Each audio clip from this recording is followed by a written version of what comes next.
અમદાવાદના જીવરાજ બ્રિજ નીચે થયેલી આધેડની હત્યાના કેસમાં પોલીસે મોટી સફળતા મેળવી છે। 52 વર્ષીય નટુભાઈ પરમારની હત્યા કરી ઓળખ છુપાવીને રાજસ્થાન ભાગી જવાની ફિરાકમાં રહેલા 3 મુખ્ય આરોપીઓને પોલીસે બનાસકાંઠાના દાંતીવાડામાંથી દબોચી લીધા છે।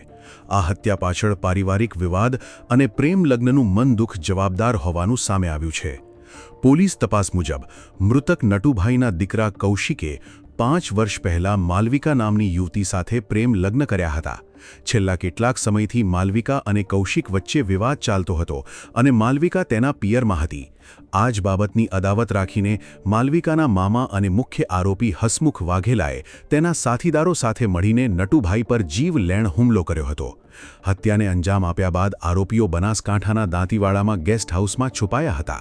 જો કે ટેકનિકલ સર્વેલન્સની મદદથી પોલીસે રાજ્ય છોડે તે પહેલાં જ હસમુખ વાઘેલા, કાંતિભાઈ અને ભાવેશ પરમારની ધરપકડ કરી લીધી છે। હાલમાં પોલીસ ફરાર ચોથા આરોપી કેતનની શોધખોળ કરી રહી છે।